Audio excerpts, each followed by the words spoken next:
যে ভুল চিকিৎসা একটা বাচ্চা মারা গেছে। সিজার না করায় নবজাতকের মৃত্যু, শিশু দত্তক বাণিজ্যের অভিযোগ। সিজার করার জন্য সবাই প্রস্তুত ছিলাম। সিজার রুমে ঢুকাইবে কিছুক্ষণ আগে দিয়ে ফারজানা নামের একটা মেয়ে গেছে নোভার হসপিটালের নার্স, ও যাইয়া ওইখান থেকে নিয়ে আইছে।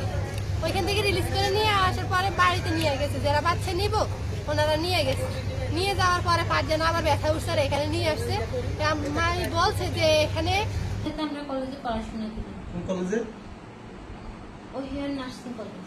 তদন্ত দাবি পরিবারের, থাকছে বিস্তারিত। নর্মাল ডেলিভারি করা হবে না, আমার দ্বারা সম্ভব না, আপনারা ছোট সিজার করেন। মেয়ে পর্যন্ত বলছে ওনারা ছোট সিজার করে নাই, ওরা জোর করে মেয়ের কষ্ট দিয়ে, মেয়েরও অবস্থা খারাপ, মেয়ে প্রায় মরার মতন হয়েছে, বাচ্চা মারা গেছে। আমরা বলছি সিজার করার জন্য, ওনারা সিজার করে নাই। ওনারা আজ 3 দিন হয়েছে বাচ্চা মারা হয়েছে, আমগরে একবারও দেখাই নাই। আমরা আসছি, আমরা আসার পরে আমাদের অপমান করে বাইর করে দেওয়া হয়েছে।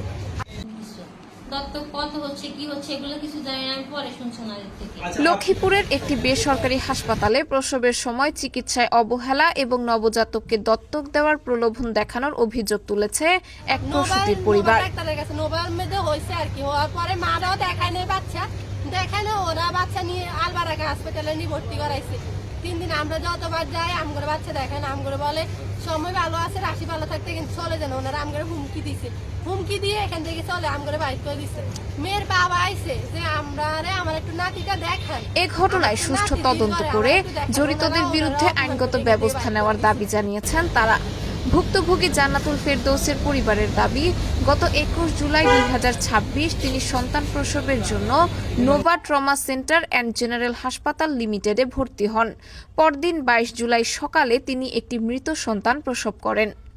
পরিবারের অভিযোগ, প্রসূতির স্বাভাবিক প্রসবের পরিবর্তে সময়মতো সিজারিয়ান অপারেশন প্রয়োজন হলেও তা করা হয়নি।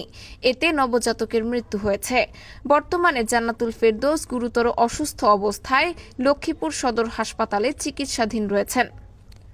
পরিবার আরও অভিযোগ করে, রিজু নামে নোয়াখালীর একটি নার্সিং শিক্ষা প্রতিষ্ঠানের এক শিক্ষার্থী এবং হাসপাতালের নার্স ফারজানা সহ কয়েকজনের একটি চক্র গর্ভবতী নারীদের নবজাতক দত্তক দেওয়ার প্রলোভন দেখায়। তাদের দাবি, জান্নাতুল ফেরদৌসের ক্ষেত্রেও নবজাতক দত্তক নেওয়ার বিষয়ে রিজু আগ্রহ প্রকাশ করেছিলেন। তবে এ অভিযোগের সত্যতা স্বাধীনভাবে যাচাই করা সম্ভব হয়নি। ভুক্তভোগীর বাড়ি লক্ষ্মীপুর সদর উপজেলার দালাল বাজার এলাকার গোপীনাথপুর গ্রামে। আবু এবং বড় ভাই জামশেদ হোসেন অভিযোগ করেন, ঘটনার সুষ্ঠু তদন্ত করে দোষীদের বিচারের আওতায় আনতে হবে। অভিযোগের বিষয়ে হাসপাতালের নার্স ফারজানা বলেন, যে আন্টি নিয়ে আসছিল, আন্টিকে ফোন দিয়েছে, আন্টিরা আসে না, ফোনও ধরতেছে না, তখন বাচ্চা তো মরে যাবে বা কিছু যদি বেশি খারাপ হয়ে যায়, জন্য যারা নেবে বাচ্চা বলছিল ওরা হচ্ছে এনআইসিইউতে নিয়ে গেছে। দত্তক কত হচ্ছে বাচ্চা মুখে, বাচ্চার মা চাপ দিচ্ছে না, বাচ্চাটাকে আটকে ধরে রাখছে মুখে, না চাপ দেওয়ার কারণে দীর্ঘক্ষণ আটকে থাকার কারণে হচ্ছে বাচ্চাটা এরকম হচ্ছে, শ্বাসকষ্ট হচ্ছিল। না না, এনআইসিইউতে নিয়ে গেছিল, ডাক্তার দেখে রেফার করে দিয়েছে যে এটাকে এনআইসিইউতে নেওয়া লাগবে। তখন রেফার করে দেওয়ার পরে ওখানে সিগনেচার ওই যে আন্টি নিয়ে আসছে, আন্টি ম্যাডামকে ওই যে। তবে রিজু নামে আমার এক বান্ধবী এ বিষয়ে কথা বলেছিলেন, এর সঙ্গে আমার কোনো সংশ্লিষ্টতা নেই। ঘটনার বিষয়ে তদন্ত সাপেক্ষে প্রয়োজনীয় ব্যবস্থা নেওয়ার দাবি জানিয়েছেন ভুক্তভোগী পরিবারের সদস্যরা। আমরা উল্টা আরো খোঁজ খবর নিয়ে আসছি, আসার পরও আমরা অপমান করে এখান থেকে বাইর করে দেওয়া হয়েছে।